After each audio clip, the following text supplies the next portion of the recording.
नमस्कार मंडळी हिंगोलीचे एकनाथ शिंदे गटाचे शिवसेना प्रमुख संतोष बांगर हे तुम्हाला अग्रेसिव्ह होताना दिसले असतील।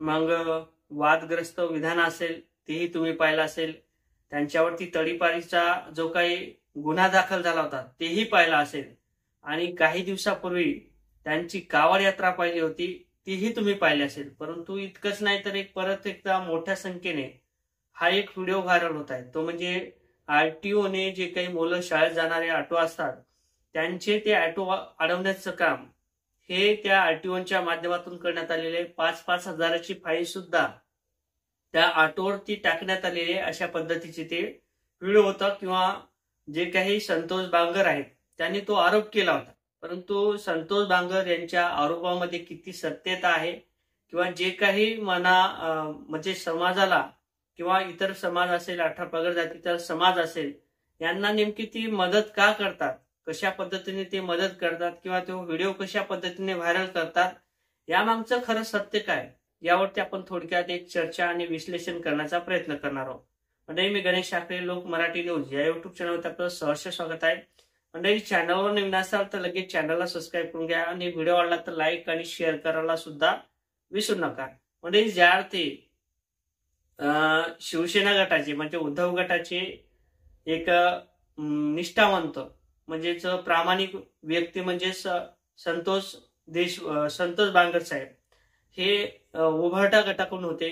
काही काळानंतर त्यांना सत्ता मिळाली, त्यांना पद मिळालं, आणि पद मिळाल्यानंतर जे काही फुटाफुटीचं राजकारण असेल, फोडाफुटीचं राजकारण असेल ते तुम्ही पाहिलं असेल।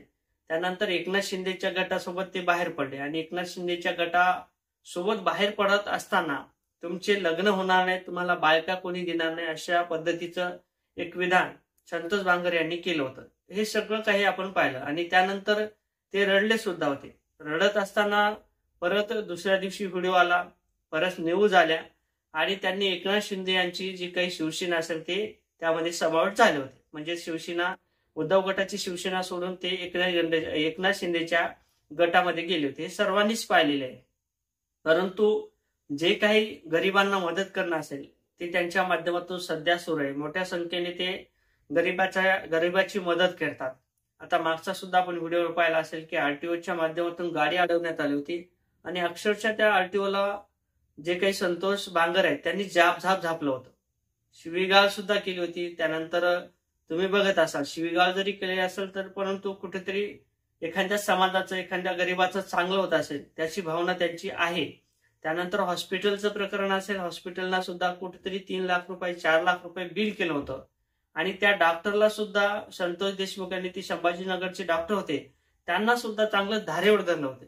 इतकंच नाही तर आता काही दिवसापूर्वी म्हणजे 2 दिवसापूर्वी जे काही कावड असेल ती कावड झाल्यानंतर आरटीओने परत एकदा शाळकरी मुलाचे ऑटो अडवले होते, आणि त्या शाळेच्या ऑटोच्या संदर्भात जी काही त्याच्यामध्ये ऑटोमध्ये असंख्य मुलं असतील किंवा जास्तची भरती असेल त्या कारणाने, किंवा काही कारणावस्तव त्या ऑटोवाल्यावरती या आरटीओच्या माध्यमातून 5 हजाराची फाईन मारलेली असं संतोष बांगर यांनी सांगितलं होतं।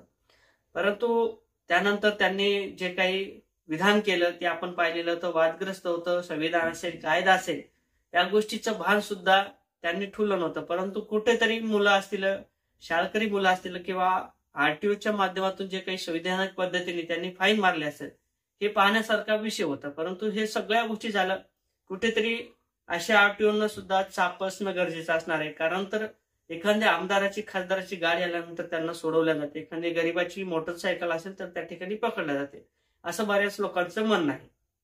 त्यानंतर गरिबांची मदत करण्याकरता संतोष बांगर हे नेहमीच समोर येतात। म्हणजे एखाद्या हॉस्पिटलमध्ये जाणारा व्यक्ती असेल, त्याची ऍडमिट केल्या जात नसेल, किंवा त्याच्याकडे पैसे नसतील, तर अक्षरशः त्या व्हिडिओच्या माध्यमातून आपण पाहिलं असेल की संतोष बांगर हे फटाफट पैसे मोजतात। 1000 असतील, 10,000 असतील, 5,000 असतील, ते पैसे मोजून लगेच देऊन टाकतात। त्या ठिकाणी कोणत्याही प्रकारचा विचार करत नाहीत की माझ्याकडे पैसे नसतील किंवा असतील किंवा नसतील, हे पैसे ताबडतोब देऊन टाकतात। आणि इतकंच नाही तर हॉस्पिटलचा जो काही खर्च असेल किंवा त्या ठिकाणी जे काही ऍडमिट असेल तेही करून घेण्याचं आव्हान, किंवा डॉक्टरला ते फोन करून सांगतात की या ठिकाणी हे पेशंट आहे, त्याला अशी पद्धतीची बिमारी त्या ठिकाणी त्यांना ऍडमिट करून घेण्यात यावं, अशा पद्धतीचे तुम्ही व्हिडिओ पाहिले असतील. खरं तर जे काही असतील, आतापर्यंत तुम्ही आमदार पाहिले असतील, खासदार पाहिले असतील, ग्रामपंचायतचे सदस्य पाहिले असतील, इतकंच नाही तर गाव लेवलचे सरपंच सुद्धा पाहिले असतील. मतदान झाल्यानंतर ते गरीब असेल, त्या गरीबाला ढोंगणावरती लाथ मारल्या जाते, त्याची मदत केली जात नाही. परंतु असा एकमेव नेता हिंगोली जिल्ह्यातील असेल की तो गरीबाची मदत करतो, गरीबाला सहकार्य करतो. त्या ठिकाणी जी काही मदत असेल, पैसे रुपये असेल किंवा धमकीच्या स्वरूपात असेल, ती मदत निश्चितच संतोष बांगर हे नेहमीच करत असतात. अशा पद्धतीने एक प्रामाणिक नेता आणि अशा पद्धतीने जर जे काही इतर नेते असतील त्या स्वरूपात, म्हणजे यांच्यामध्ये आणि त्यांच्यामध्ये किती फरक आहे ते आपल्याला दिसून येईल. गरीबाची मदत करणारा फक्त एकमेव नेता तो म्हणजे एकनाथ शिंदे, आणि एकनाथ शिंदेच्या पाठोपाठ हे दिसत असेल तर फक्त संतोष बांगर. अशा पद्धतीचं सध्या तरी दृश्य दिसत आहे आणि लोकांच्या सुद्धा सध्या त्याच प्रतिक्रिया, सहानुभूती तशाच पद्धतीने दिसते. आता या संदर्भात नेमकं तुम्हाला काय वाटतंय? संतोष बांगर हे नेमके पैसे कुठून आणतात हा एक प्रश्न आहे का? नेमकी मदत का करतात? व्हिडिओ का काढतात? या संदर्भात तुम्हाला कमेंटमध्ये काय सांगता येईल ते नक्कीच सांगा. व्हिडिओ आवडला तर लाईक आणि शेअर करायला सुद्धा विसरू नका. जय शिवराय.